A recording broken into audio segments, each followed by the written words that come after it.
Estás escuchando Milenio 3 por Aluka Nanika. Unser Führer Adolf Hitler! Dich! Dich! Dich!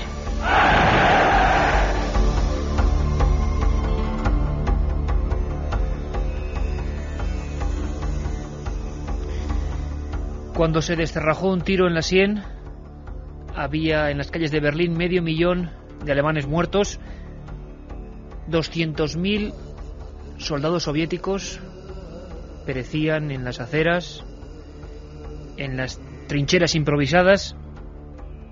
Entre los fallecidos, 91.000 mujeres. Había acabado el sueño que se convirtió en crónica de una locura. Ocurrió hace 60 años. Iba a ser un tercer Reich que iba a ocupar un milenio.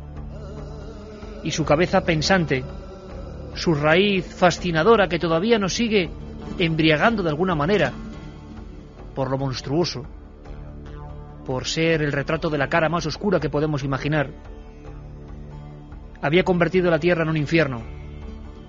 Ese paraíso, esa tierra, esa raza aria que nos prometían que gobernaría el mundo con mano firme, ese superhombre desarrollando sus poderes al máximo, incluso los mentales, todo había acabado siendo un averno.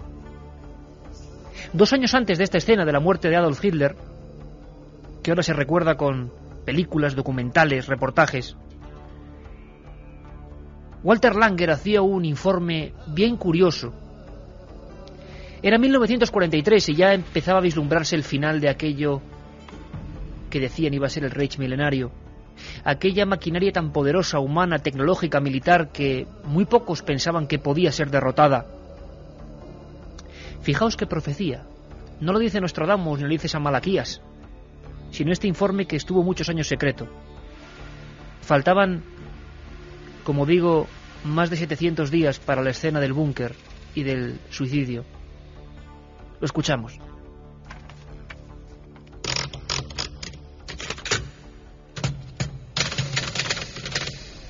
Hitler seguramente se suicidará. Esta es la salida más plausible de todas. No solo porque lo ha intentado en múltiples ocasiones, sino porque encaja perfectamente en el perfil psicológico que hemos analizado. Hitler es demasiado teatral como para pasar a la inmortalidad de una manera sencilla. Ese es un tema que le obsesiona y creo que será la puesta en escena más efectiva que él pueda imaginar. Pues ya ha avisado de una muerte de este tipo. En una ocasión dijo: Sí, en la hora suprema yo deberé sacrificarme a mí mismo por mi pueblo. Desde nuestro punto de vista, esta posibilidad es extremadamente indeseable, ya que eso afirmaría la leyenda tan fuertemente arraigada en la mente de los alemanes que nos llevaría generaciones a erradicarla.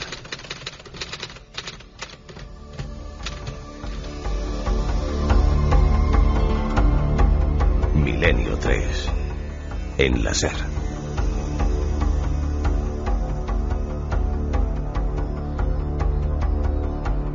Han pasado 60 años, pero muchos misterios en torno al Tercer Reich, al tercer imperio que quería gobernar Adolf Hitler, han quedado en el camino, han quedado semienterrados en ocasiones. Se habla de que España fue un refugio importante para estos dirigentes. Lo que vamos a escuchar es un documento excepcional que nos pasa nuestro querido compañero José Lesta, con el que vamos a hablar en unos minutos. Es Ángel Alcázar de Velasco. Era un espía nazi al servicio de Franco que ayudó a escapar a Martin Bormann. Martin Bormann, podemos decir, para resumir, que era el cerebro económico de Hitler. Y para dar mayor misterio a toda esta historia, también podríamos decir que en aquel día del búnker, en aquel día del suicidio, parece que él estaba, pero después de aquella escena desapareció para siempre. Personas, enseres, alta tecnología, planes secretos, muchas cosas más que desaparecer se han evaporado, han quedado en una especie de dimensión paralela y muchas veces recurrimos a ellos, nos acordamos, intentando buscar su enigma. Fijaos en las frases de este espía nazi que trabajaba en España. Martín Bormann llega a Madrid procedente del Vaticano, con documentación falsa del Vaticano. Al llegar aquí, se pone en contacto conmigo y yo dispongo de un submarino en el que embarcamos con todos sus documentos y dineros y demás, y vamos hasta un lugar de Argentina que ya he olvidado. Había olvidado, Carmen, el espía nazi donde había llevado a Martin Bormann. Fíjate, curioso, que son personas que han pasado 60 años, pero ellos no olvidan y no desvelan un solo secreto, ¿eh? Buenas madrugadas, Iker. Muchos secretos, mucho ocultismo, mucha magia también, sobre todo en las claves esotéricas del Tercer Reich, nazis, magia y ocultismo. Ese libro escrito por José Lesta, al que dentro de unos minutos vamos a escuchar desde Radio Coruña, y que sorteamos su libro esta noche, 3 ejemplares de las claves esotéricas del Tercer Reich, que está publicado por EDAF en el Archivo del Misterio. Tú, Carmen, ¿por qué crees que, por ejemplo, esta es la segunda parte, o el segundo libro que hace José Lesta sobre este asunto? El primero ya es un clásico, se puede decir, de la literatura de misterio y de investigación periodística de los últimos años, El enigma nazi, 7 ediciones. ¿Por qué fascina tanto? Es curioso que siga fascinándonos a pesar de que es un horror. Hay algo en ese mundo que nos sigue inquietando, ¿no? Nos sigue inquietando, yo creo, la parte esotérica, por llamarla de algún modo, esa parte oculta que no nos cuentan en los libros de historia y que es muy interesante y que en estos 2 libros de José Lesta se recoge muy bien. Ya sabéis que lo sorteamos 7640, palabra clave milenio, espacio y, como siempre, lo que queráis, líneas abiertas. Pues si quieres, Carmen, empezamos el viaje por España. Vamos a hablar de muchos secretos, muchos misterios, muchas expediciones, pero vamos a empezar por lo que nos toca más cerca. El enigma nazi, sí, pero en España.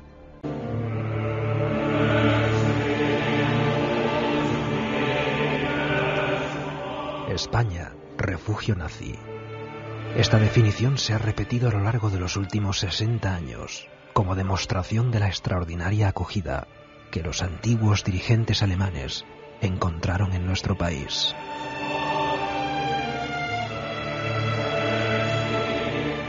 Ha transcurrido mucho tiempo.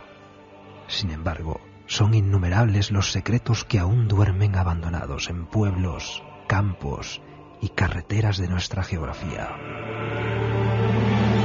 Ellos son los testigos mudos de un tiempo de sombras. 1:43, 25 grados y medio ahora mismo, en el exterior del Estudio 1, en la nave del misterio. Katia Rocha, nuestra productora, Carlos Barroso, nuestra voz, y don Juanma Frasquet, comandante de la nave del misterio, que hoy viaja una vez más en la historia. Nos sigue fascinando todo el mundo de los nazis. Antes de escuchar la siguiente voz, Carmen, en este reportaje que nos aproxima a ese mundo oscuro, ¿quién es Carlos Collado Seidel? Nació en Múnich en 1966 y realizó estudios de historia moderna y contemporánea en la universidad de esta ciudad y posteriormente en la Universidad Complutense de Madrid. Sus campos de investigación se centraron en la Alemania de Hitler y la dictadura de Franco. Desempeñó actividades académicas de investigación en la UNED y la Universidad de Erlangen en Nuremberg y actualmente ocupa un cargo docente en la Universidad de Marburg en Alemania. Además es autor de ese libro, España, refugio nazi. Y muchos otros libros en alemán. Lo que pasa que como no sabemos alemán no sabemos pronunciar esos títulos. España, refugio nazi, temas de hoy, lo ha publicado y está considerado el máximo especialista, podemos decirlo así, de las relaciones entre los nazis y España, que aparentemente España es un país que oficialmente, según la historia, quedó al margen de la Segunda Guerra Mundial, pero bueno, también hubo mucho movimiento precisamente por esa neutralidad aparente. Carlos Collado le preguntábamos si era cierto la rotundidad de su libro, del título por lo menos. ¿España, nuestro país, fue un refugio nazi? ¿Lo sigue siendo? ¿Lo fue en aquellos años 40? España era un lugar clave durante toda la Segunda Guerra Mundial para Alemania, pues por su ubicación estratégica y también por su valor, digamos, de materias primas de importancia del país, y etcétera. Pero claro, en el momento mismo en el que se derrumba Alemania, España recobra, bueno, más importancia aún, pues porque precisamente España era la última aliada de Hitler y se queda ahí con el régimen, o es previsible que se mantenga el régimen de Franco, así que es el lugar idóneo para escaparse, para huir, para intentar encontrar un lugar en el que poder quedarse. Con ese indudable acento alemán, profesor de la universidad en Alemania, autor de España refugio nazi, y es que muy poca gente, ahora claro, vemos todo a todo pasado, pero muy poca gente se pensaba que aquella casi maniobra mortal que era el ejército nazi, muy superior, perfectamente adiestrado, con una disciplina jamás vista, la iconografía de sus trajes todavía, como decía, seduce a mucha gente, y lo estamos viendo incluso con ejemplos tristes y recientes, como en los vástagos de la monarquía británica, vistiéndose de oficiales de las SS. En la fiesta de disfraces. Sí, sigue habiendo una fascinación especial por la esvástica, por todo ese tipo de iconos, ¿no? Es que nadie pensaba que podían perder. Eso es lo más curioso y nos lo cuenta Carlos Collado Seidel.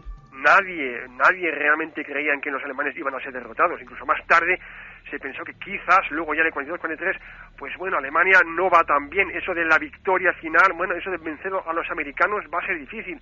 Pero el que acabara derrotada no lo creía nadie y la mayoría estaban alucinados con Alemania. Desde el punto de vista ideológico, aunque eso también se resquebraría un poco, habría problemas en el punto de vista, bueno, con la Iglesia, lo que pasó en Alemania, pero desde el punto de vista militar, por ejemplo, los que mandaban aquí en España eran los militares, estaban alucinados con lo que hacía Alemania. Eso era un ejemplo.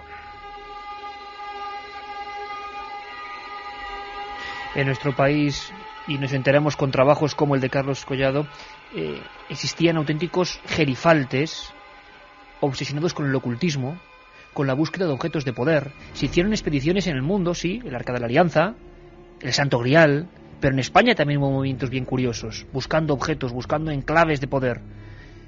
Esto no era un partido político, esto era más que una religión incluso. Esto era una especie de condensación de cosas que venían de muy antiguo y donde se tocaban teclas, energías casi sutiles, que parece que por algunos indicios pueden renacer en cualquier momento. En la España de los años 40, los ingleses tenían un miedo cerval a que los refugiados nazis ocultos en nuestra geografía pudieran entrar en contacto. Se habló de una conexión entre Zaragoza y Alemania ya en los años 40 y tenían mucho miedo. La información, la radio, las ondas eran el poder para volver a lanzar esas proclamas. La voz de Hitler es inimitable y lo vemos en la fuerza que tenía en sus discursos. Bueno, pues personas casi de la talla de Hitler operaban en España. Por ejemplo, estoy seguro que vamos a dar hoy claves muy desconocidas. Paul Windsor. Él era jefe de la Gestapo en España durante la Segunda Guerra Mundial. Este hombre tenía atemorizada a la colonia alemana que ya estaba establecida en nuestro país. Se les obligó a colaborar con el régimen y los que se negaban eran secuestrados y enviados a campo de concentración alemanes. Murió al ser derribado el avión de Lufthansa en el que él mismo viajaba dirección a Barcelona. Y eso luego lo veremos, Iker. Fíjate que según los españoles, según el Ministerio de Exteriores, se decía que era imposible que entrara este tipo de gente en España, que los tenían controlados. Pues él fue derribado en ese avión que se dirigía a Barcelona por los aliados a finales de septiembre de 1944. Gente que lo que intentaba era, de alguna manera, reintegrar ese Tercer Reich ya tan malherido y que sí podía perder.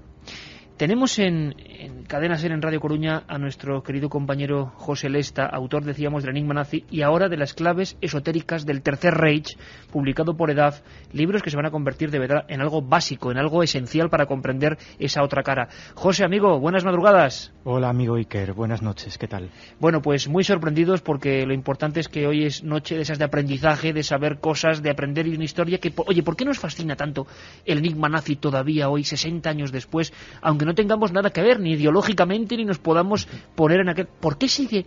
¿Por qué hay como un arquetipo, un icono, algo que sigue llamando nuestra atención? Pues fíjate, Iker, que eso lo hemos hablado en ya innumerables ocasiones y la verdad es que yo creo que no llegamos nunca a una conclusión, ¿no? Yo creo que es lo que dices tú, es un arquetipo del mal y desgraciadamente, sobre todo en la actualidad, el mal atrae y creo que precisamente todos los condimentos a los que alguien pueda achacar algo maléfico o algo negativo, pues estaban condensados sin duda en todo lo que fue el movimiento nazi, precisamente por una cosa, porque no era un partido político, como tú dices, sino que iba mucho más allá. Había todo un entramado esotérico y un entramado casi, digamos, místico, y además algo que no suele ocurrir dentro de la política es que la propia cúpula nazi, los propios dirigentes, desde Hitler hasta todos los que le precedían, Hess, Rosenberg, estaban absolutamente influenciados por esas creencias esotéricas, por esas creencias mágicas y místicas, y hasta el punto también, y lo hemos comentado en algunas ocasiones, de que algunos de ellos provenían, el propio Hitler entre ellos, de grupos esotéricos y grupos místicos de Alemania muy antiguos y con unas creencias y unas filosofías realmente curiosas, cuando no alucinantes, ¿no?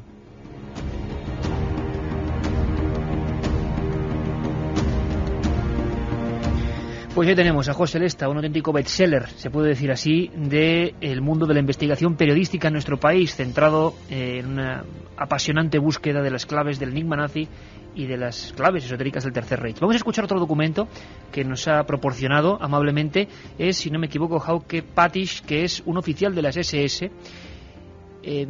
Claro, ha aprendido, por supuesto, a hablar ya castellano, y nos cuenta la escena de cómo se da cuenta de que llega a España, atravesando penosamente la frontera francesa. Llegaban a un paraíso. En cuanto veían, por ejemplo, una imagen de la Guardia Civil, sabían que estaban en territorio más o menos amigo. Lo escuchamos y luego que José nos lo comente.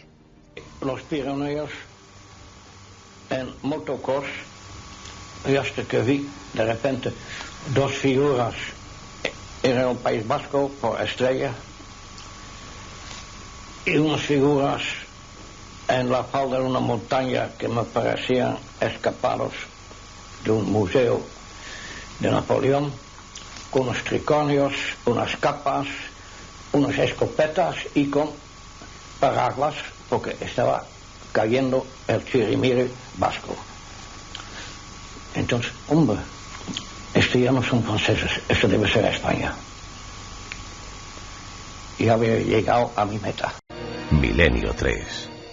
José, hablamos de oficiales de las SS, nazis de tomo y lomo, con responsabilidades, y que veían España como el paraíso al que llegar. ¿Cuántos llegarían en aquellos años? Pues fíjate que realmente las cantidades no se conocen con exactitud, pero por ejemplo un documento que manejaban los americanos en el año 47, 2 años después de la guerra, hablaban de que había una organización pues muy estructurada y con mucha fuerza en España, quizás de las mayores de Europa entonces en cuanto al nazismo, que aún quedaba, y que hablaba de que aquí pues se movían alrededor de unas 40.000 nazis. Cuando hablamos de nazis no son solo alemanes que huyen de su país, es decir, de gente, de oficiales y gente de las SS, ¿no?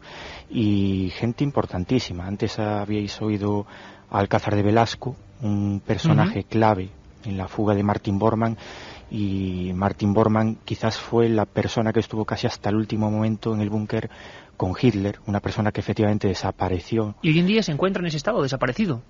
Se encuentra en ese estado, fue juzgado en Nuremberg en rebeldía porque nunca apareció, y bien, se encontraron unos calaveras, unos cráneos en una estación de tren en Berlín, a las que se le atribuye que son de Bormann, pero en realidad todos los indicios apuntan a que él manejó las finanzas de lo que se llamaba el Cuarto Reich, es decir, todos los dineros y los réditos que habían pues hecho huir los nazis desde Europa hasta Sudamérica, fundamentalmente Argentina y Chile, con Perón y con Evita. Evita pues apoyó mucho a todos los movimientos neonazis, pues se movió durante todo el siglo XX, y España era un paso de puente clave para todos esos movimientos financieros, con Bormann a la cabeza, ¿no? Se calcula, y esto también en informes americanos de inteligencia, que, por ejemplo, de todas las empresas en el mundo que se supone que movían ese potencial económico, que era bastante grande, ya te digo, Iker, pues en España había unas más de 230 empresas directa o indirectamente relacionadas con ese entramado económico mundial. 230. Sí, algo realmente increíble, con conexiones de todo tipo, conexiones en países como Egipto, desde después de la guerra, desde hace mucho tiempo hasta casi hoy en día.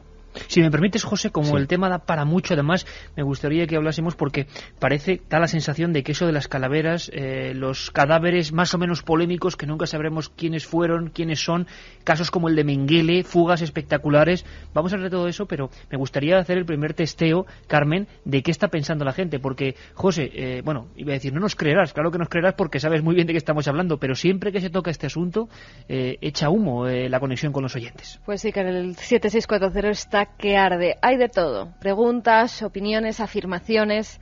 Aupa, equipo mágico, nos dice un amigo. Adolf Hitler fue salvado por el diablo de morir en la Primera Guerra Mundial. Una voz interna le instó a moverse a otro lado de la trinchera. ¿Es cierto esto? José, vamos muy rapidito contestando. Bueno, claro, es imposible demostrarlo. Lo que sí sabemos es que oía voces, y eso lo sabemos porque incluso estuvo internado en un campamento psiquiátrico en Passegual después de la Primera Guerra Mundial, y que desde luego tuvo suerte en la guerra, sí, porque fue herido un par de veces y salió prácticamente indemne.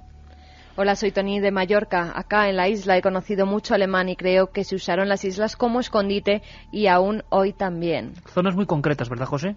Sí, bueno, zonas, por ejemplo, en España, Denia era una zona fundamental, ¿no? Hay multitud de escondites a lo largo de todo el mundo. España y Sudamérica están plagados de ellos.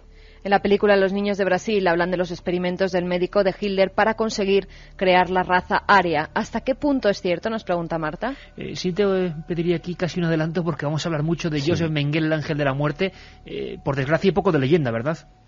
Hay poco de leyenda. Quizás, fíjate, en Bormann es más difícil atar los cabos, pero de Mengele, y ya hablaremos como dice Siker, hay multitud de datos, de documentos y hasta de fotos de su estancia por ahí. Y también de sus experimentos genéticos, que hablaremos, porque lo desgraciado de todo esto es que no solo no lo cogieron, sino que siguió experimentando a más bajo nivel, pero con personas y con animales en Sudamérica. Increíble, auténtico doctor muerte. Otro amigo que nos dice, un hombrecillo pequeño, poco agraciado y con sangre judía, llevó una nación al exterminio de una raza. Tiene que haber algo más, contadlo. Ese es el gran enigma nazi, ¿verdad, José? Sí, yo creo que sí. Yo creo que al final el enigma es como una persona, el mayor enigma es el propio personaje, Hitler, como una persona, un vagabundo.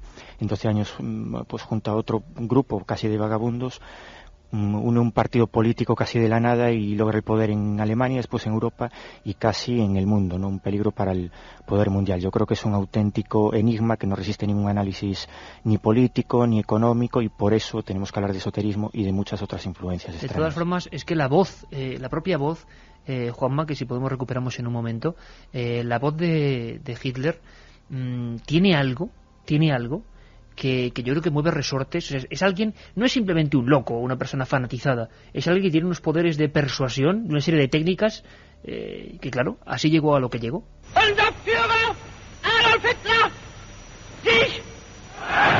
Capaz de enervar a millones de personas y de que millones de personas creyeran en una locura compartida. Es increíble y uno de los grandes misterios. Enigma nazi en España, algo muy interesante. Soy Keiko y deciros que en Cuacos de Yuste, Cáceres, hay un cementerio de militares alemanes. Un abrazo, Milenio. Qué interesante, porque creo que José, y deja varias pistas a lo largo de sus 2 libros, sorteamos este último, Las claves esotéricas del Tercer Reich, de Duff, absolutamente recomendable. José, historias de tumbas de nazis, sí, hay varias, ¿verdad? Hay muchas, fíjate, yo ahora recordaba, sí dejo una pista, ¿no?, que está por comentar, ¿no? Hay 2 tumbas muy interesantes en un pueblecillo asturiano que guardan una historia increíble de 2 pilotos alemanes que probablemente estuvieron a punto de volar un avión importantísimo, un avión que era un bombardero de un único vuelo de ida y vuelta a Nueva York y que probablemente pudo haber cambiado el curso de la historia y de la guerra, ¿no? Pero es un enigma que guardan esas 2 tumbas anónimas en ese pueblo asturiano, y hay miles de ellas por toda España. Pues yo creo que merece la pena. Escuchamos a nuestros compañeros de los servicios informativos, por supuesto, para estar bien enterados, y tenemos una hora de misterio nazi, de claves esotéricas, de tumbas, de expediciones, de experimentos genéticos, la verdad y la leyenda. Os esperamos, Milenio 3. 2:07. Hacemos un breve descanso para seguir con nuestra investigación sobre las claves esotéricas del Tercer Reich, y lo hacemos porque en estas fechas se van acumulando las posibilidades de encuentro con la gente de Milenio 3. Tenemos varios puntos de agenda, puntos vamos, para marcar en rojo en vuestro cuaderno. Viene por aquí Katia Rocha. Katia, buenas madrugadas. Hola, buenas noches. Tienes todo bien anotado, ¿no? Todo bien anotado, sí señor. Mañana la Feria del Libro de Madrid, sabéis que hoy se ha inaugurado y entonces tanto Iker como Carmen van a estar firmando los ejemplares de sus últimos libros. Por ejemplo, mañana a las 7 de la tarde hasta las 9 de la noche en la caseta de Crisol, que es la 123-124, Iker Jiménez va a estar firmando su nuevo libro, Camposanto, y el resto de los títulos. Camposanto, editado por Suma de Letras.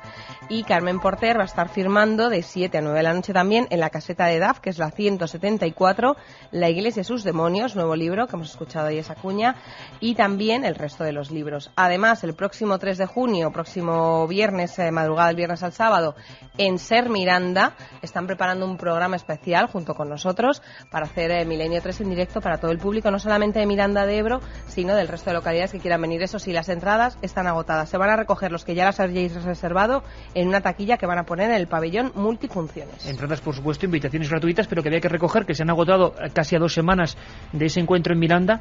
Vamos a poner muchas investigaciones del Camposanto, de la filmación de la semana pasada, que tanto ha dado que hablar. Madre mía, 149.000 visitas en 2 horas en internet. Y también pueden ir con vuestros nuevos libros, Camposanto y la Iglesia y sus demonios, para que se lo firméis. Sí, por supuesto. Va a ser un encuentro increíble, pero queremos escuchar a Ricardo Cantera, director de Ser Miranda, porque nos daba un mensaje de lo que se está montando allí. Saliendo después del contacto, de la alerta vuestra multitudinaria, yo creo que este va a ser el contacto también extraordinario que acabamos de organizar aquí. La verdad es que se han agotado las invitaciones, no tenemos posibilidad de albergar a más visitantes. Vamos a tener muchos visitantes oyentes de fuera de la zona de la comarca de Miranda de Ebro, de Vitoria, de Logroño, de Burgos, ¿verdad? Nos han llamado gente de Valencia, de Cáceres, de Santander, y el caso es que esta noche queríamos dejar muy claro cuál es el lugar exacto, ¿no? Aparte de saber que es en Miranda de Ebro, el lugar es el pabellón multifuncional de Vallas. Ahí os esperamos a todos. A partir de las 11 de la noche vamos a abrir las puertas y a las 12 pues va a empezar toda la fiesta, ¿no? Nunca mejor dicho, una fiesta de encuentro, de investigación y de muchas sorpresas. Se han dado más de 2.000 entradas, increíble. Y todos los amigos Miranda, que vayan a Ser Miranda, a ese programa que vamos a hacer en el lugar exacto donde ha dicho Ricardo Cantera, el director de Ser Miranda, pues van a poder ver en exclusiva, queda un poco como programa televisivo, pero es cierto, en exclusiva unas imágenes de la investigación que hicimos la semana pasada en Camposanto, ese cementerio que tanto tiene que ver con la nueva obra de Iker Jiménez, que lleva por título también ese mismo nombre, Camposanto, y que ayer presentó a los medios de comunicación, a la prensa.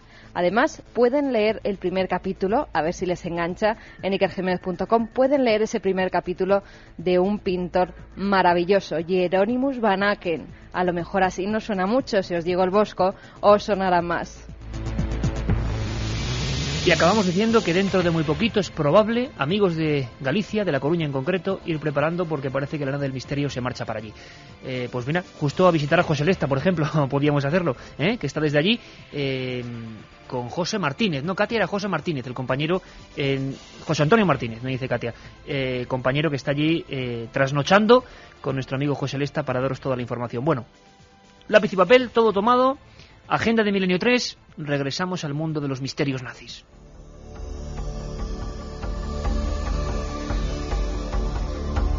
Milenio 3, con Iker Jiménez, en la cadena SER. 2:11. Empezamos con un corte, yo creo que polémico. Es el alcalde de La Coruña. Todo queda en casa hoy. Francisco Vázquez, que habla de familias nazis importantes. Son sus declaraciones, que quede muy claro, que fueron núcleo para las futuras generaciones y negocios que, según él, beben de auténticos misterios, como el oro nazi o la tecnología antigua, lo que pudieron vender, riquezas que siguen generando riqueza y que parten de esa época oscura del final del Tercer Reich. La familia Thyssen junto con la familia Krupp son los dos grandes grupos industriales de Alemania, ¿no?, que apoyan más decididamente a Hitler y más colaboran con Hitler y son nazis.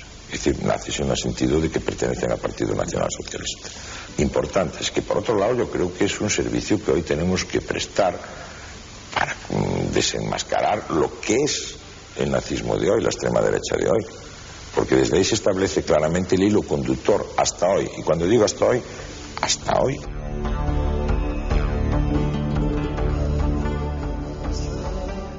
Bueno, incluso tenemos documentos que os van a sorprender mucho más. Y en esta ocasión por doble motivo. Parece ser que en nuestro país quedan estructuras, vieja tecnología ya cubierta por el polvo, pero que ahí está, que fueron la clave de experimentos de muy diverso talante. Le preguntábamos a Carlos Collado Seidel, uno de los máximos expertos en relaciones del mundo de lo que fue el Tercer Reich y España, autor de España Refugio Nazi, por una serie de instalaciones, sobre todo radicadas en Galicia, por una serie de antenas. Casi nos habla de ellas como si fueran propio de la leyenda, que pueden existir. Nos vamos a llevar una sorpresa.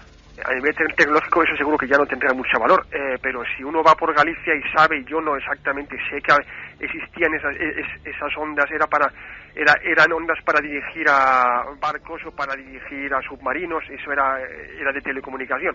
Bueno, seguro que el que sepa dónde está eso, y hablando con la gente, pues igual incluso se encontrarían un par de sitios donde aún se pueda pues presumir que haya podido haber algo.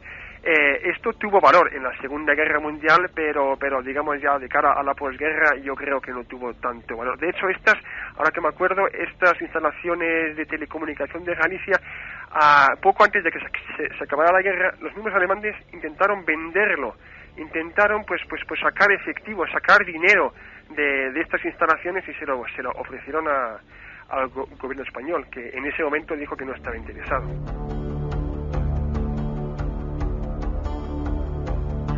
Tomo el libro de José Lesta, página 138-139, veo una foto que da un poco de cosa porque espero que no sigan electrificadas. Torre en Arneiro y José Lesta subido ahí. ¿Me equivoco, José?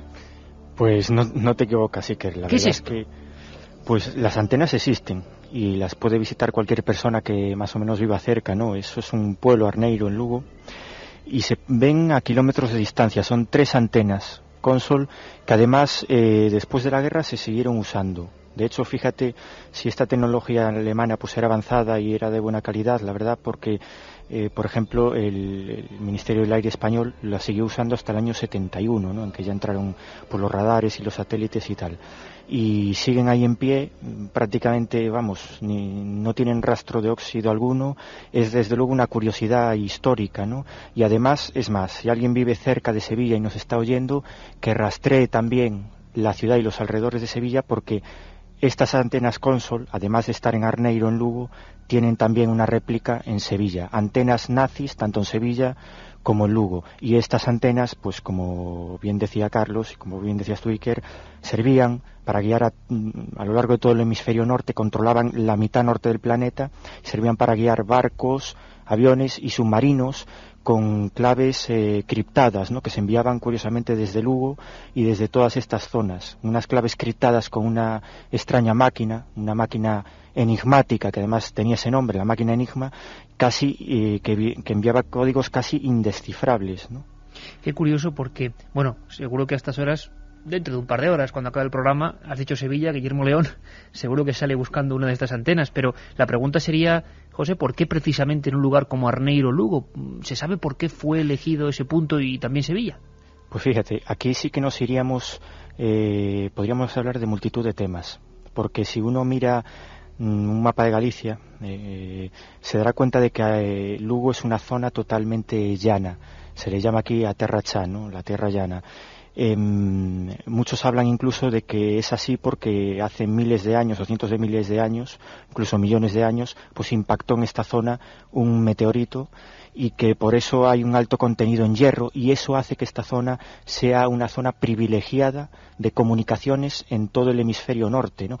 Y los nazis lo sabían, los nazis buscaban todo tipo de historias, sus científicos desde luego no eran de lo peor, sino todo lo contrario, había premios Nobel entre ellos, y sabían que esta era una zona privilegiada y perfecta para sus comunicaciones, por eso eligieron Lugo. Pero es que has dado un dato que es sorprendente y a la vez inquietante, y es que hasta el año 71 fueron usadas. Quiere decirse que una tecnología que aguantaba perfectamente 30 años.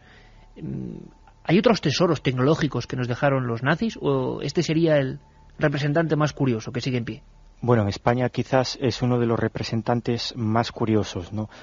hay otro tipo de, al menos en España, de restos tecnológicos nazis, pero tendríamos que buscarlos a nivel subterráneo. Hay aún cuevas y hay auténticas instalaciones subterráneas que también usó Franco después de la guerra, algunas de kilómetros de largo. Yo hace unas 2 semanas recibía precisamente una persona que sabe mucho sobre temas de defensa, fotos de estas instalaciones que aún están siendo usadas, ¿no? Instalaciones que después usaron para todo tipo de historias, no sé, incluso para almacenar materiales de todo tipo, incluso materiales radiactivos, ¿no?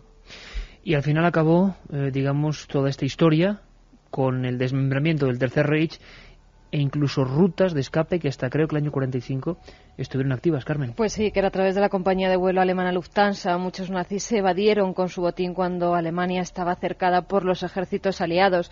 Una de las rutas más utilizadas fue la de Berlín-Barcelona, que funcionó sin ninguna dificultad hasta abril de 1945.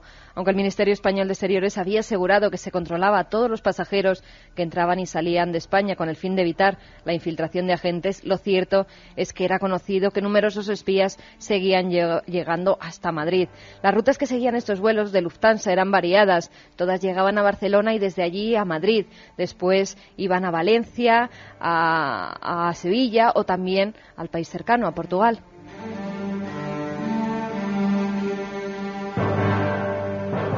Tumbas, antenas, fuga de cerebros. Hoy en día, como decías tú, Denia, la Costa del Sol, yo no sé si quedarán todavía personas vivas que fueran importantes dentro del Tercer Reich. ¿Queda alguna, José? Algunas personas quedan. Siempre se habló, por ejemplo, de Otto Remer, personas que, bueno, van falleciendo, ¿no? Hauke Patis, lo oíamos antes de los noticiarios, ¿no? Una persona que vivió en Oviedo hasta hace 2 años, incluso llegó a dar clases, ¿no?, de idiomas. Es decir, personas que, por ejemplo, Patis estaba buscado por crímenes durante la guerra en Holanda. Holanda pidió siempre su extradición y pues esa persona murió aquí en España, en Oviedo, ¿no? Y como muchas otras personas, por ejemplo, uno de los lugartenientes de Hitler, es decir, de un escolta personal de Hitler, vivía hasta hace poco en Levante. Queda gente muy mayor, pero queda mucha más gente de la que nos imaginamos. Y por supuesto, claro, Denia, Alicante y todo el Levante, porque Denia era la base de la Gestapo y la base del servicio de inteligencia alemán para todas estas historias, pues es una zona evidentemente que está plagada de este tipo de personajes.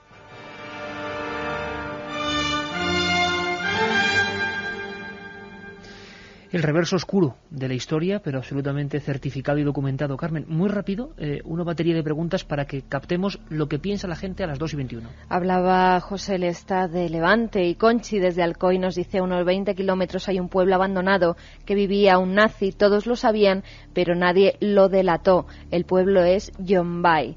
Hablad de las expediciones al Tíbet, de la División del Sol Negro, de las SS, en las que Himmler buscaba una civilización oculta de los antiguos hiperbóreos. Pues en unos minutos. Se dice que cerca de Cornudella, de Montsant, hay un búnker en el que habita un alto mando del nazismo de entonces, nos dice Rubén de la Vic. Estados Unidos se llevó bajo falsa identidad a muchos oficiales de la Gestapo y las SS para adiestrar en técnicas de interrogatorios al FBI y al servicio secreto. Soy Adolfo de Madrid. A veces pienso que Hitler hipnotizó a la gente para llevarlos al mayor horror de la historia. ¿Qué hay de cierto sobre la bomba nuclear nazi y la visita a una de esas pruebas que se dice asistió un italiano mandado por Mussolini? De esto último, ¿sí podíamos quizá comentar algo, José? Sí, bueno, el tema del proyecto nuclear nazi es apasionante. Vamos a ver, en teoría, los nazis no hicieron ningún tipo de avance ni de desarrollo nuclear. En teoría, pues los americanos hicieron todo el desarrollo y detonaron la bomba atómica. Pero lo que dice la historia es, y esto sale en cualquier libro oficial, es que primero los alemanes fueron los primeros que iniciaron el camino hacia la bomba atómica con las primeras fisiones nucleares en laboratorio. A partir de ahí se supone que no hicieron nada más. Ahora todo esto se está debatiendo. Hace unas 4 semanas se presentaba en Berlín un libro curioso, no ha sido traducido al español, pero es un libro bastante inquietante. Se llama La bomba de Hitler y está escrito por uno de los mayores expertos que hay actualmente en el mundo en temas nucleares. Bueno, ese libro viene viene a contradecir absolutamente toda la historia oficial. Según esa historia, que cada vez gana más adeptos y tiene más pruebas, los nazis no solo habrían tenido un fuerte desarrollo nuclear, sino que habrían construido reactores nucleares, habrían tenido mucho uranio a su disposición, que quitaron fundamentalmente de las minas de Checoslovaquia y de sitios como, por ejemplo, Galicia o España, donde también se extrae uranio. Pues como te digo, tendrían material para hacer una bomba atómica y además habrían hecho avances significativos. Y esto lo dijo Churchill al poco de acabar la guerra. Lo cierto es que hay muchas pruebas y muchos datos, Iker, que indican que incluso la cosa fue muchísimo más allá. Efectivamente, había un periodista italiano, Luigi Romersa, muy famoso en la época, que durante los años después de la guerra, en el año 46, 47 y 48, publicó artículos muy serios en revistas muy serias de defensa a lo largo de toda Europa, donde decía haber asistido personalmente a una prueba nuclear alemana en el año 44. Es decir, 7 meses antes de que se acabara la guerra, este periodista decía haber asistido en una isla del Báltico, en la isla de Rügen, muy cerca, curiosamente, de donde se estaban haciendo los avances tecnológicos más grandes de Alemania, los cohetes, las V2, todo lo que después llevó, todos los inventos que llevaron al hombre a la luna. Bueno, pues bien, él dice que asistió a una detonación de lo que los nazis llamaban la bomba disgregadora, y que decían que era un nuevo invento que iba a revolucionar el siglo XX.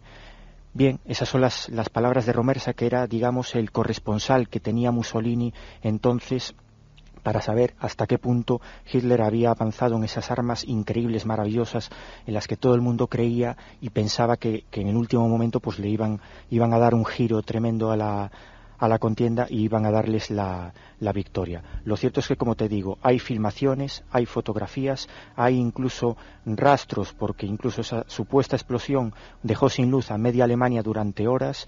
Los sismógrafos de todo el mundo detectaron las vibraciones. Es decir, si eso es cierto, si eso se acaba demostrando, tendríamos que cambiar un dato histórico fundamental del siglo XX, que es la primera detonación, la primera bomba atómica de la historia no habría sido americana, sino que habría sido nazi. Y a partir de ahí se abren multitud de posibilidades, porque sabemos que incluso el proyecto atómico de la bomba atómica americana estaba muy anclada, estaba en un punto casi muerto, y desde luego todo lo que pudieron recoger los americanos según avanzaban en territorio alemán y sobre todo en Francia de los avances nucleares nazis, ahora sabemos que les sirvió y mucho para todo su desarrollo de la bomba atómica.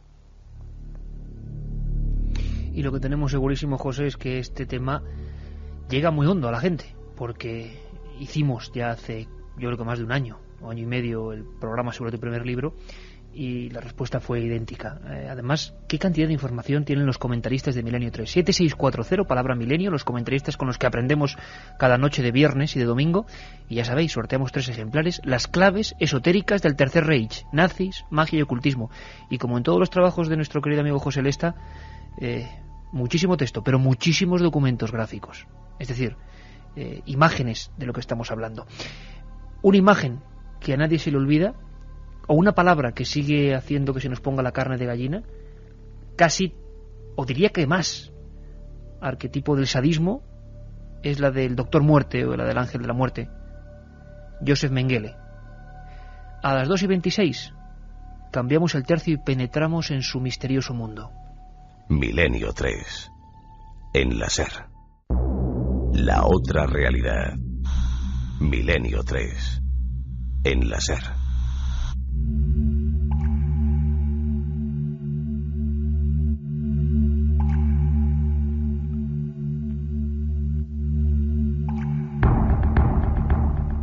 El Ángel de la Muerte. Este apodo empezó a circular veloz por toda la Alemania nazi, y sin duda eran los prisioneros de algunos campos de concentración los que más se estremecían al escucharlo. Joseph Mengele es aún hoy el arquetipo de la ciencia abocada al mal, el retrato terrible del Doctor Muerte, un hombre tan despiadado como sigiloso, un ser que ni siquiera sabemos cómo ni dónde murió.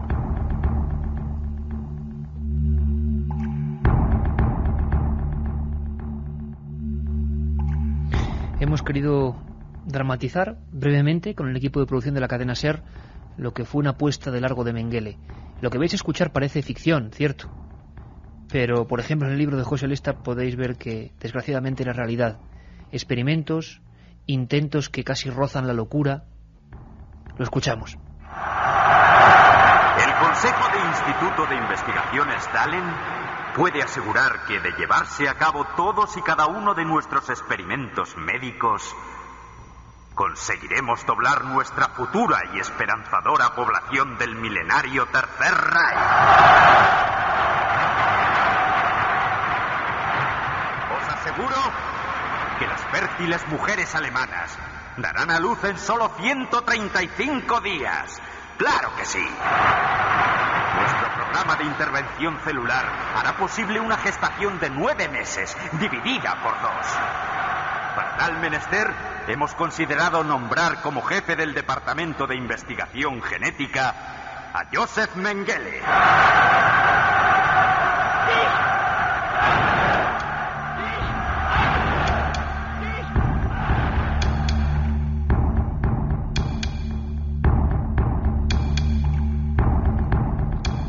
Joseph Mengele nació el 11 de marzo de 1911 en el seno de una familia católica bávara. Tuvo 2 hermanos, Karl y Alois. Su madre controlaba el negocio familiar de venta de artículos agrícolas. Karl Mengele, su padre, fue el que le inculcó el interés por la investigación, ya que él mismo se encerraba en su laboratorio para inventar máquinas que permitieran automatizar las labores agrícolas. Años más tarde, en los campos de Auschwitz, Joseph haría lo mismo con sus microscopios, imbuido en un macabro proyecto de investigación. En 1930 Mengele ingresó en la Universidad de Múnich. Allí quedó impactado por la figura de Hitler tras escuchar un discurso de este sobre la superioridad de la raza germana. En esos tiempos muchos estudiantes se unieron al movimiento nazi. El antisemitismo ganaba adeptos y la comunidad científica se centraba en la pureza hereditaria, la eutanasia, la esterilización de esos que llamaban indeseables y superioridad racial mediante la eugenesia, o lo que es igual buenos genes. Mengele se unió en 1934 al partido nazi, se trasladó a la Universidad de Frankfurt y comenzó a investigar en el Instituto de Herencia Biológica e Higiene, bajo la tutela del doctor Ottomar von Beuscher, especialista en genética, mediante la cual se crearía la raza superior. Mengele publicó un artículo sobre la genética y los niños, centrándose sobre todo en el estudio de los gemelos. Pasados varios años se ofreció voluntariamente como médico en los campos de concentración. Los doctores que trabajaban en ellos podían decidir si un prisionero iba a la muerte en la cámara de gas, si lo destinaban a experimentos o si iba a trabajos forzados. Mengele estaba interesado en el genotipo humano, rubio de ojos azules. Estaba fascinado por ellos y se decía que tenía una colección de ojos azules colgada de las paredes de su oficina. Constantemente trataba de cambiar el color de los niños, sobre todo de los pequeños. Las investigaciones de Mengele tenían un fin: lograr la absoluta perfección de la raza aria y asegurar su reproducción. Mengele inyectaba en las venas toda clase de sustancias, como fenoles, cloroformo, nafta e incluso insecticidas. Algunas veces directamente lo hacía en el corazón. Mataba para hacerles autopsias. También hacía vivisecciones, es decir, hacía autopsias a hombres aún vivos, para estudiar así los límites de resistencia a los traumas y el dolor en los seres humanos. Cada día morían a sus manos más de 60 personas. Bueno, una ficha de un auténtico demonio. Su nombre, como decíamos, todavía hace que tiemblen muchas personas, sobre todo los que sufrieron su cínica risa. José Lesta cuenta en su libro, por ejemplo, que creo que hacía un juego con una medallita. Era de lo más terrible, era de elegir sus víctimas, ¿no? Sí, la verdad es una auténtica barbaridad, ¿no? Como decía Carmen, pues unas 60 personas al día. Se calcula que pues esta joyita, ¿no?, del género humano se llevó por delante a 400.000 almas, ¿no?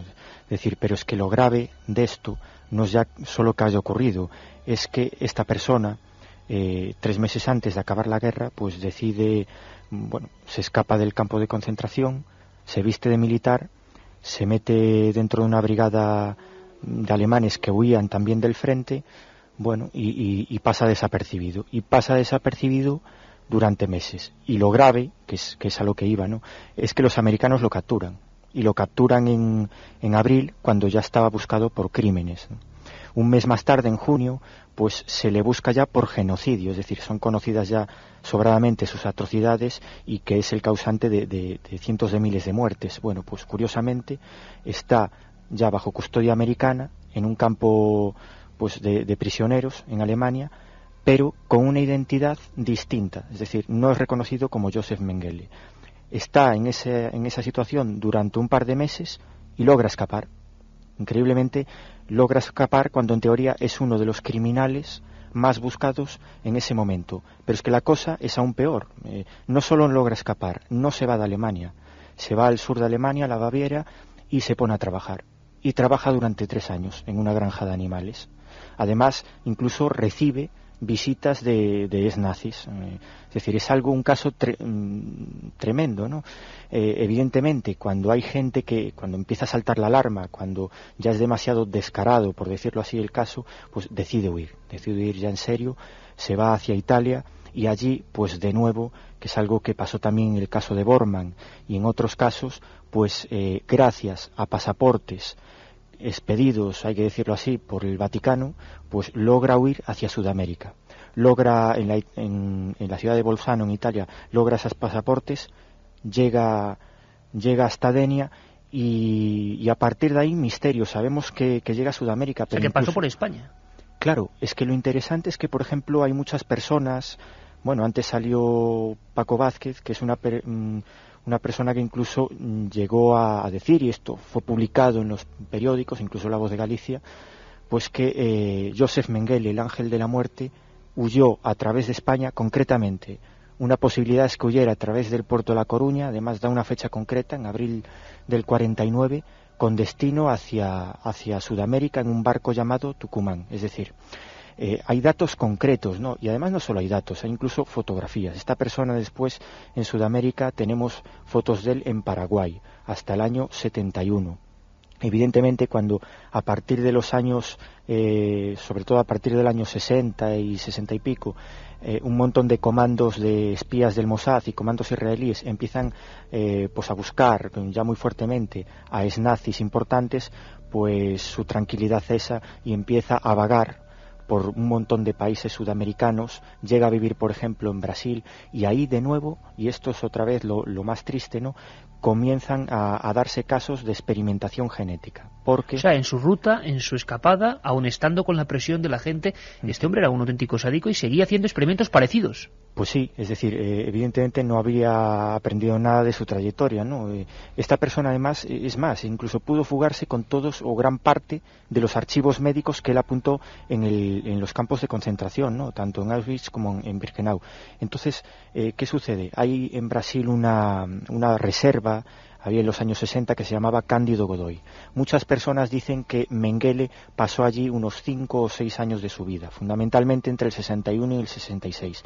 Lo interesante, y es algo que apuntala bastante el que Mengele estuviera en esa extraña reserva en medio de la selva del Amazonas, es que curiosamente esos años hubo un tremendo auge de gemelos, de nacimiento de mellizos. Porque es lo que le obsesionaba a él, ¿no? Sí, con pelo rubio y ojos azules. Más o menos se calcula que, bueno, la media normal, ¿no?, en una población normal de nacimiento de gemelos, pues es 1 de cada 20. Pero claro, es que aquí la cifra era 1 de cada 5, ¿no? Se cuadruplicó el número de gemelos en la zona donde se supone que Mengele estuvo. Vamos a escuchar un documento, José, que tú nos proporcionabas, muy interesante. Es Joan Cerler, un catalán que tuvo que pasar el infierno de Dachau y que nos habla ahora mismo con su propia voz de experimentos. Algunos de ellos dan pavor. Por ejemplo, la resistencia del cuerpo humano a la presurización o despresurización, a la altura, a los cambios bruscos de altura, hacían reventar cuerpos humanos, o sea, cobayas humanas realmente, durante años, ante la cínica sonrisa de este doctor muerte. Castraban, y sobre todo aviadores. Y también había la cámara de experimentos de enviar al aviador a 22.000 metros de altura, despresurizaban la cámara y simulaban que subían hasta 2.000 metros.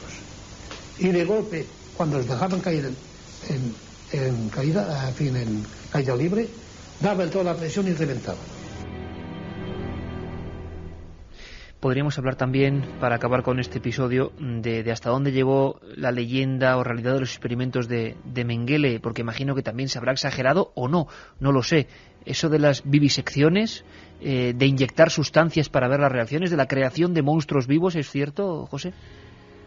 Hombre, evidentemente el mito ya una vez crece y pasa a proporciones tremendas, ¿no?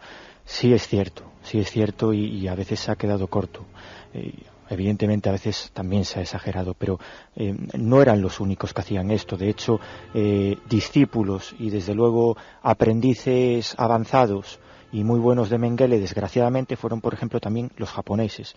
En la Segunda Guerra Mundial, una unidad, por ejemplo, la llamada U-234, una unidad oscura, que también hacía vivisecciones, más o menos en las mismas fechas en que Mengele las hacía en Alemania, pues estos las hacían en China y en otras zonas, ¿no? Y lo interesante, que es algo que nos preguntaba también una amiga desde el otro lado, ¿no?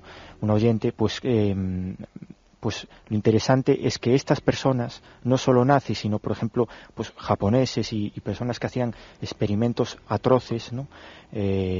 Fueron, les dieron pasaportes falsos y fueron incluso refugiados, casi diría políticos, y personas que pudieron seguir con ese trabajo, entre comillas, si se le puede llamar trabajo, en países tan democráticos y tan avanzados como Estados Unidos. Hay un proyecto secreto, ahora bien conocido, que es el proyecto Paperclip, el proyecto Pisapapeles, donde ahora sabemos que gracias o desgraciadamente a ese proyecto, pues cientos de científicos nazis y de médicos que hacían esas atrocidades, no solo nazis, también por ejemplo japoneses y de otras nacionalidades, siguieron trabajando para los americanos, concretamente para la CIA. Y algo que también nos preguntaban, que era si, por ejemplo, uno de los primeros métodos de tortura de la CIA pues fue sacado o ellos aprendieron, entre comillas, de los nazis, pues también es cierto, ¿no? Hay un informe que circula, uno de los primeros informes sobre interrogatorios de la CIA, que desgraciadamente fue confeccionado por un exoficial de las SS que vivió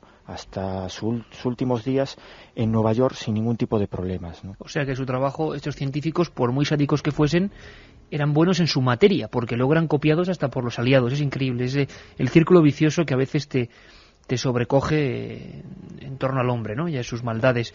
Lo que sí nos ha dejado realmente petrificados, al igual que a la audiencia, es eso del Instituto de Investigaciones Dahlen y de la posibilidad de embarazos reducidos a la mitad. Bueno, eso sí que es absolutamente verídico, es decir, lo que pretendían era, incluso se hicieron institutos donde mujeres, como ellos decían, sus prototipos de mujeres alemanas, lo que ellos llamaban las mujeres arias, que eran seleccionadas entre la población, pues se dedicaban única y exclusivamente a eso, es decir, a procrear, ¿no? Y a procrear no con cualquier persona, sino solo con oficiales, altos oficiales de las SS, y además lo intentaban hacer, como decías antes en el informe, Iker, en la mitad de tiempo, es decir, pretendían generar lo que ellos llamaban esa raza pura, ¿no? Esa pureza racial, ese mito pues abyecto que era increíble, pero sí, lo intentaron hacer y miles de personas sufrieron por ello y además fueron testigos de esa experimentación. Es algo absolutamente alucinante, pero es así. Hoy en día, gente incluso viva, pues nacieron en esas casas que se llamaba de infancia, ¿no?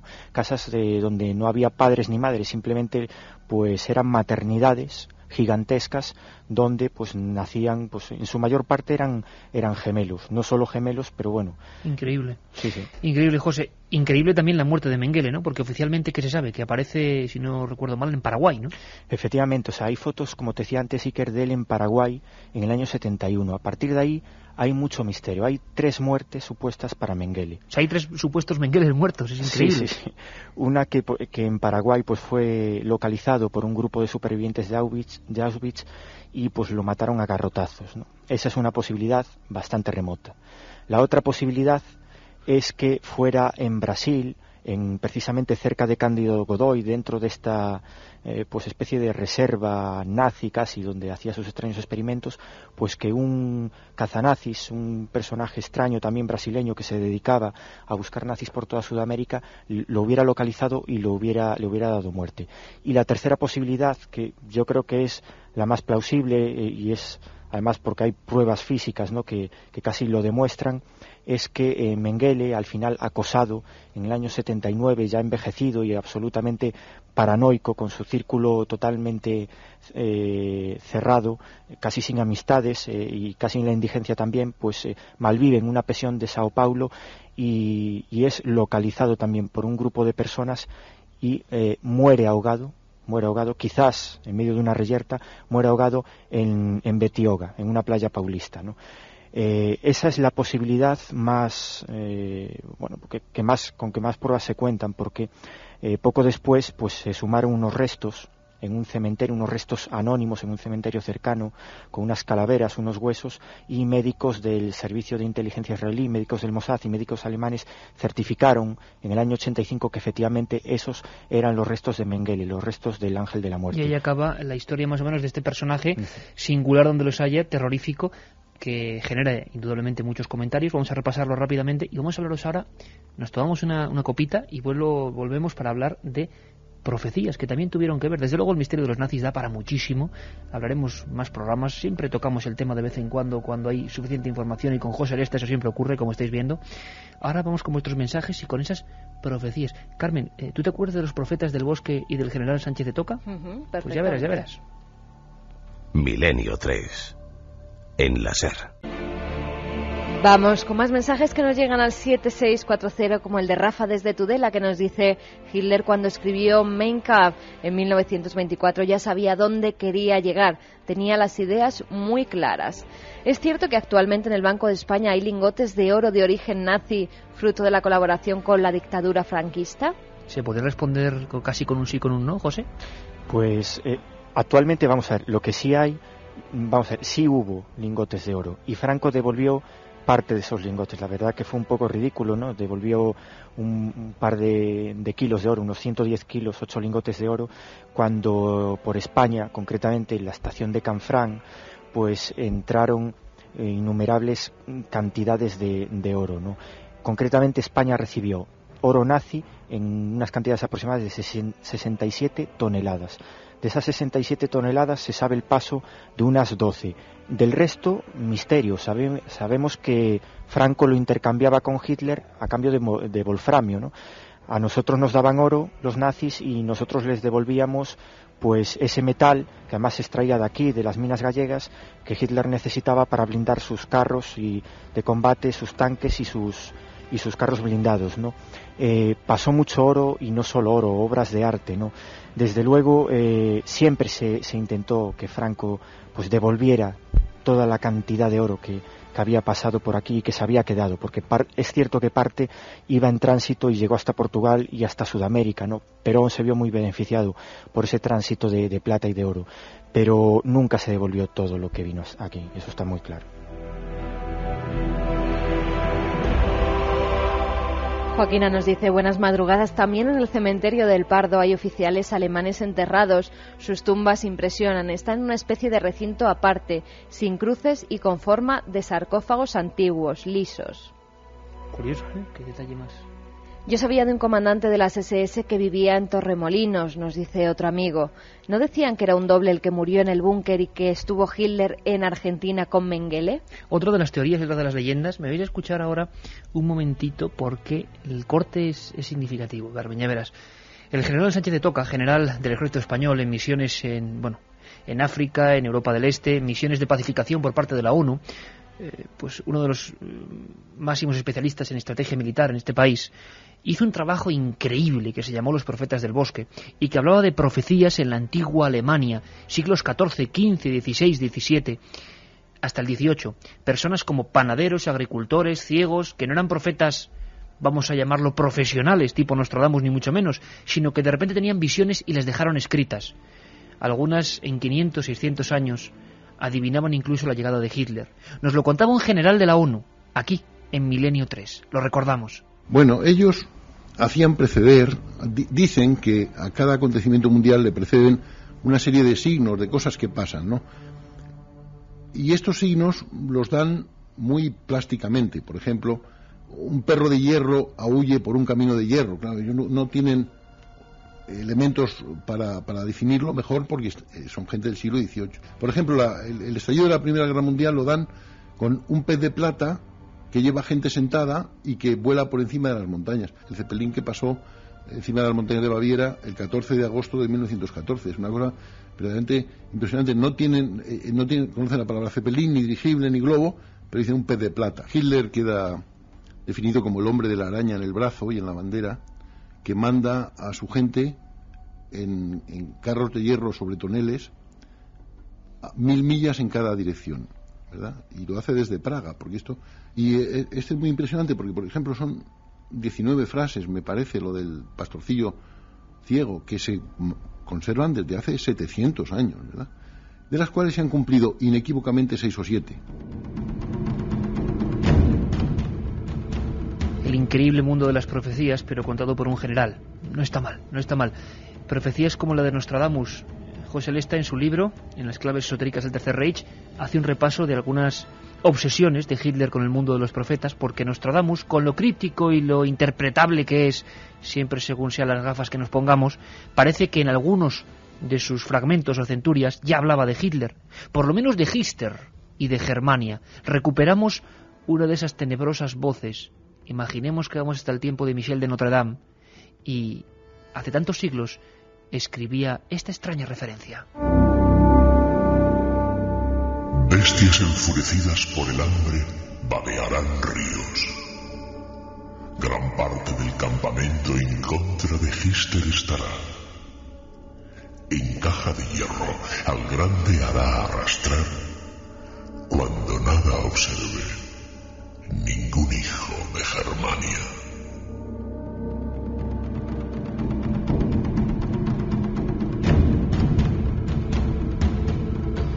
Hister, Germania, José, Nostradamus andaba ahí, no sé si cercando el personaje tanto tiempo antes, ¿puede ser?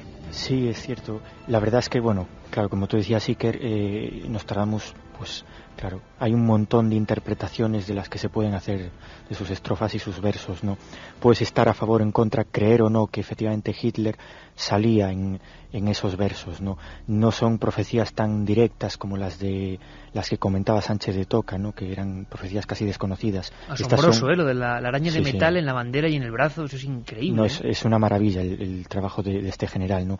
Pero claro, las profecías de Nostradamus tienen la ventaja o la desventaja de que son conocidas por millones de personas y que, claro, hay detractores, hay gente a favor y en contra. Pero es cierto, hay 5 cuartetas en donde aparece o parece indirectamente alguien tan ruin y inicuo como Hitler, ¿no? Una persona que se le define como alguien valiente, alguien que saldrá de Alemania, ¿no? Y que gobernará casi toda Europa. Y de esas 5 cuartetas en donde parece directamente aludir a Hitler, pues hay 3 en que efectivamente pues se habla de Hister, ¿no?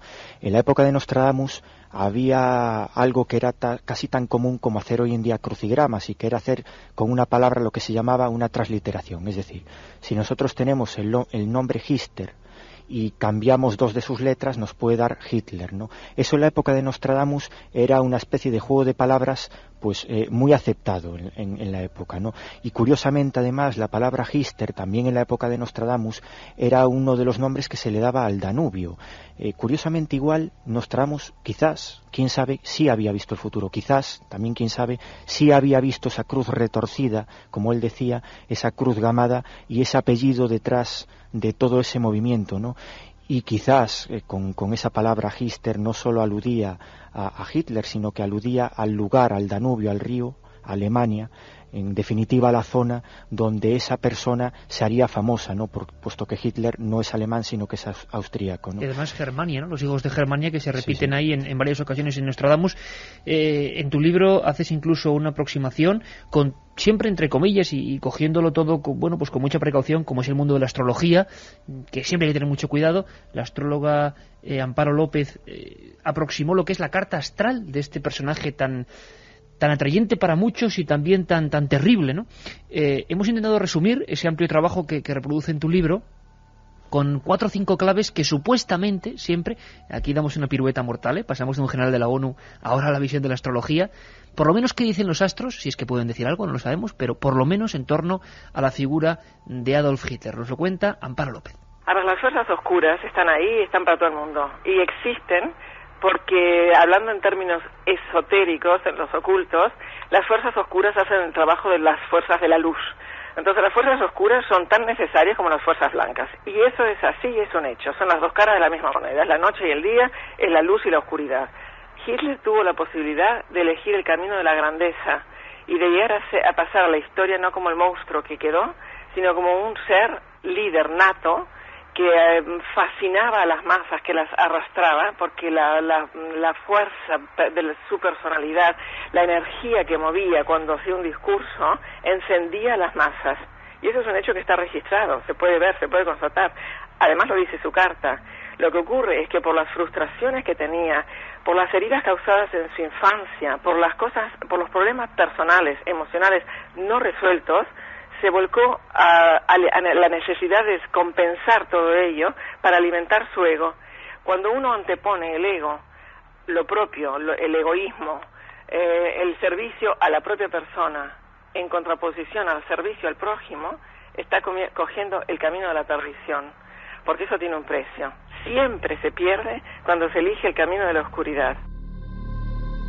Y desde luego el camino que parece que representaba el Tercer Reich era bien oscuro, bien tenebroso. Podríamos terminar con esta declaración de otro gran experto, Mariano José Vázquez Alonso, autor de libros como La estirpe solar, hablando quizá tal y como empezábamos. Esto era mucho más que un movimiento, esto era mucho más que un partido político, un movimiento de ideas. Había muchas más corrientes subterráneas que al final eran las más importantes.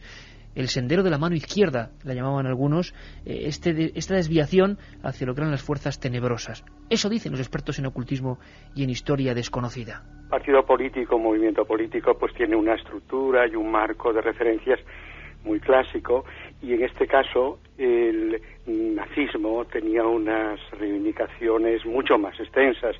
Las raíces esotéricas o herméticas, por decirlo así, en las que Hitler bebió, eran muy definitorias y muy claras, ¿no? Hitler tenía una visión, una perspectiva acerca de lo que podría ser el poder de lo que algunos llaman la mano izquierda, el poder negro, ese poder que al fin y al cabo es una fuerza inmensa y que tiene unas estructuras que están en el ocultismo más negativo. Queda mucho por desvelar de la historia de Hitler, del Tercer Reich, de esa crónica de una locura. Y José Lesta, por supuesto, quedamos pendientes además para, por ejemplo, hacer un programa solo, ya lo tengo claro, porque hemos hecho 2 y ha sido imposible, sobre expediciones nazis en busca de objetos de poder. Sí, porque muchos nos preguntaban sobre el Grial, sobre la lanza de Longinos, si es cierto que la tuvo Hitler, que la encontró. Tantas cosas, ¿no? Vamos a escuchar las últimas peticiones, o mejor los ganadores primero, sí, porque son las 2:57. Los ganadores, Katia, de ese libro de José Lesta. Los 3 ganadores. El primero no dice su nombre, dice que ha vivido en Menorca durante 3 años y que allí viven muchos alemanes. Y hay en el Monte de Toro 3 antenas. ¿Sabéis si tiene relación? El Monte Toro en Menorca, por ahí hemos pasado. No sé si serán antenas extrañas. José, ¿hay algún dato sobre esto? Pues yo no tengo ningún dato, la verdad es que no creo, conozco la historia esta, ¿no? Pero quién sabe, ¿no? En principio en Sevilla y en Lugo. Pero Sevilla nunca se sabe. Y Arneiro, ¿no? Decías en Lugo. Además es una foto, página 139, realmente espectacular. Óscar de Alicante hace una reflexión diciendo que cree que la fascinación por este tema del exoterismo nazi es porque le da una explicación, si es que la hay, a tanto horror. No está mal, no está mal. Y para terminar, Iván dice, ¿creía Hitler en la teoría de la tierra hueca? ¿Es cierto que quiso encontrar la entrada? Otro de los supertemas que podemos englobarlo, José, en lo que son las expediciones, si te parece, para una próxima ocasión. Carmen, vamos ya con otra batería de lo que han sido las reflexiones de la gente, ¿no? Ana, desde Albacete. Hitler cayó al río Inn en Passau, Alemania, y alguien lo sacó. Yo viví el año pasado allí y los alemanes de hoy son un sol. Que la historia no se repita. Otro amigo que nos dice, ¿habéis leído los libros de Sven Hassel, un danés alistado en los nazis? Besos a Carmen y saludos a Iker. El fusil de asalto Zetmen, fabricado en España, fue diseñado por un ingeniero nazi que huyó a España con los planos, nos decía Antonio desde Cádiz. Cristina, sé de una chica que era cocinera de un médico de la muerte nazi. Vivía aquí en Sevilla. Desde pequeña he oído decir a mi madre que en los últimos años de la vida de Hitler estuvo escondido en una casa cerca de Sagunto, nos decía Graciela desde Gandía. Y fíjate, oyentes, que incluso nos mandan fotografías de las literas del campo de concentración de Dachau, creo que se escribe así, nos dice que estuvo allí hace un mes de visita y que es escalofriante. Sin duda alguna. José Lesta, autor de este maravilloso libro, haremos ese programa de expediciones. Un abrazo muy fuerte, amigo. Un abrazo, Iker, será un placer, de verdad. Desde Coruña estuvieron nuestros compañeros y nosotros nos vamos ya. Mañana nos vemos en la feria, Carmen, por la tarde. Mañana a partir de las 7 de la tarde en la Feria del Libro. Estaremos encantados de saludaros a todos. Un abrazo a todos.